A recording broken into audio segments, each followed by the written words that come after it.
Everyone thought she'd moved on from that night, the night her own teammate left her bleeding in the dust. But some betrayals don't fade with time.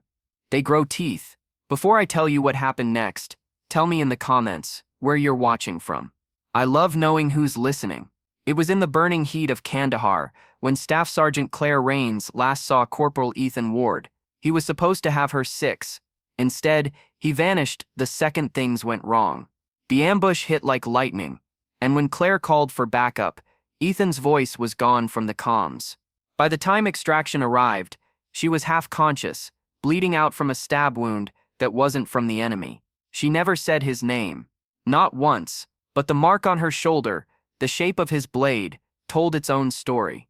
3 years later, back home in Virginia, Claire worked quietly at a naval rehabilitation center, helping wounded SEALs rebuild their strength. Her movements were slow, deliberate, her eyes calm, but under that stillness, something was waiting. And then one afternoon, the door opened, and he walked in.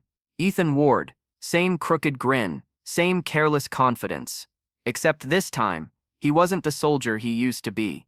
His left arm hung stiff, bandaged. His eyes darted away the moment they met hers. The silence between them was sharp enough to cut. "Didn't think I'd see you here," he muttered. She didn't answer, just handed him the intake form. Her fingers steady, her heart burning with the memory of that desert air. He hesitated. "Claire, about that night, save it," she said softly.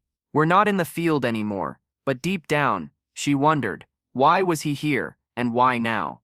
Over the next few weeks, Ethan returned for therapy. Each session was quiet, almost painfully so. The other veterans laughed and shared stories, but between Claire and Ethan, only the echo of unspoken truth remained. And then one day, an old SEAL named Torres caught the tension. He'd served with Claire years before. "You know," Torres said after Ethan left, "SEALs don't forget who they owe or who betrayed one of their own." She looked up, startled. "I never told anyone." He smiled faintly. "You didn't have to."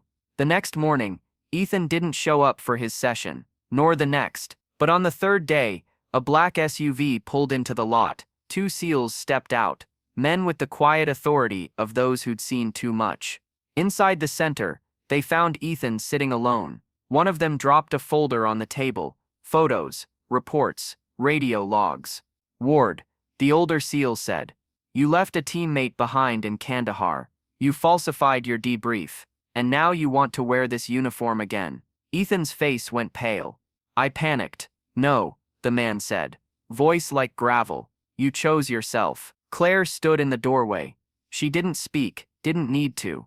The truth was louder than any accusation. For a long moment, Ethan looked at her, searching for forgiveness that wasn't there. Then he lowered his head. Outside, the wind carried the scent of salt and rust from the nearby docks. The SEALs walked him out quietly, like they'd done this before. No shouting, no spectacle, just quiet justice. Weeks later, Claire found a small envelope on her desk. Inside was her old unit patch, the one she'd lost in Kandahar, and a note in Torres's handwriting. "Some debts get settled, some scars earn respect." She stared at it for a long time, the ache in her chest finally softening. For the first time in years, she allowed herself to breathe. Because kindness doesn't vanish, it waits, and it finds its way back, and sometimes the ones who remember the pain are the same ones who remember the promise. If this story moved you, make sure to subscribe and share it with someone who believes in quiet justice. And tell me in the comments, do you think forgiveness is strength, or letting go?